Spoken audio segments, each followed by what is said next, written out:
नमस्कार दोस्तों, आज की हमारी कहानी है शिकायतें, पति पत्नी के लिए शिक्षाप्रद कहानी। दोस्तों, जब नई नई शादी होती है तो पति पत्नी में बहुत ज़्यादा प्यार होता है। समय के साथ साथ प्यार कम होता जाता है और फिर एक दौर ऐसा आता है जब वे एक दूसरे के साथ बातचीत भी नहीं करते। ऐसा बिना कारण नहीं होता, इसके पीछे जो भी छोटे छोटे कारण जिम्मेदार होते हैं उनके बारे में कोई ज़्यादा सोचता नहीं है। आज की कहानी आपको इन सब कारणों से अवगत कराएगी और सोचने पर मजबूर कर देगी, इसलिए इस कहानी को पूरी जरूर पढ़िएगा। पति पत्नी काफ़ी दिनों के बाद आज एक साथ बैठकर चाय पी रहे थे, क्योंकि आज उनकी शादी की 26वीं सालगिरह थी। पहले की तरह वह अब साथ में समय नहीं बिताते थे, एक दूसरे के पास बैठते भी नहीं थे।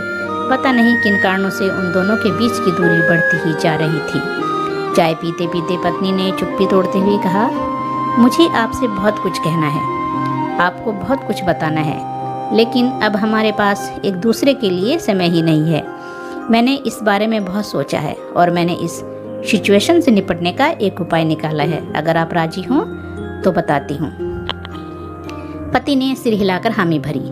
पत्नी ने टेबल के ड्रॉर से 2 डायरी निकाली और बोली, मैं यह 2 डायरी लेकर आई हूँ, एक आपके लिए और एक मेरे लिए। आज के बाद हम दोनों को एक दूसरे से जो भी शिकायत होगी वह हम अपनी अपनी डायरी में लिख कर रखेंगे। 1 साल बाद जब हमारी 27वीं एनिवर्सरी आएगी तब हम उसे खोलकर पढ़ेंगे।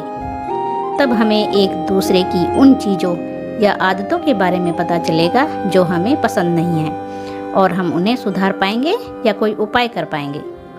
पति को भी पत्नी का आइडिया पसंद आया और उसी दिन से दोनों ने डायरी में लिखना शुरू कर दिया। देखते ही देखते 1 वर्ष बीत गया और 27वीं एनिवर्सरी का दिन आ गया। पति पत्नी दोनों ही डाइनिंग टेबल पर बैठकर चाय पी रहे थे और पास में दोनों की अपनी अपनी डायरी रखी हुई थी, जो उन्होंने एक दूसरे के साथ बदल दी। चाय खत्म करके पहले पति ने पत्नी की डायरी पढ़ना शुरू की।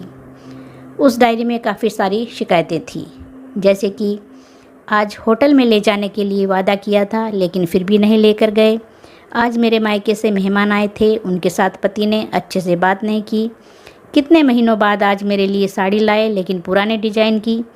आज मेरे सीरियल देखने के समय पति ने चैनल बदलकर न्यूज़ चैनल चला दिया।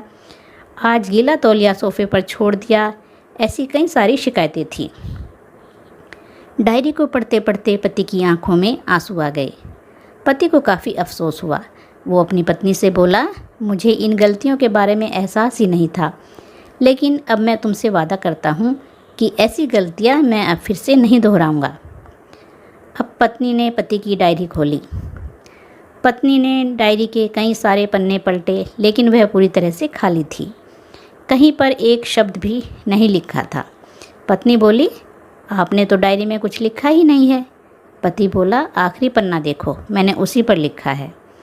उस पन्ने पर लिखा था, तुमने मेरे लिए और मेरे परिवार के लिए इतने सालों में जो त्याग किया है और हम सबको जितना प्यार दिया है, उसके आगे मैं तुम्हारे खिलाफ इस डायरी में कुछ भी नहीं लिख सकता। और इससे भी ज़रूरी, मुझे कभी तुम में कोई कमी देखने की इच्छा हुई ही नहीं। ऐसा नहीं है कि तुम में कोई कमी नहीं है, लेकिन तुम्हारे प्यार, समर्पण और त्याग के आगे तुम्हारी कोई भी कमी बहुत छोटी है।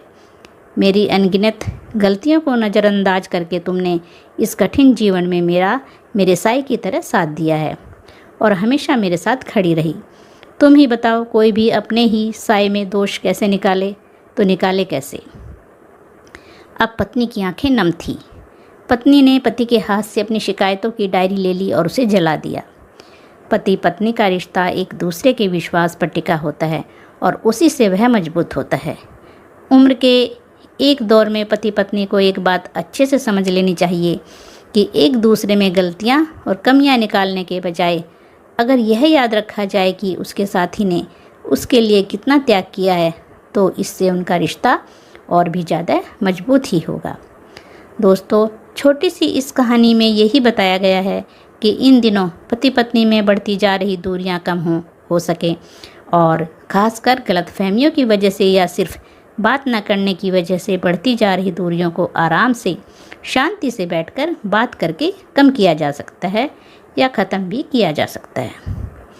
तो दोस्तों, कहानी कैसी लगी? अच्छी लगी है तो लाइक और शेयर कीजिए और चैनल को सब्सक्राइब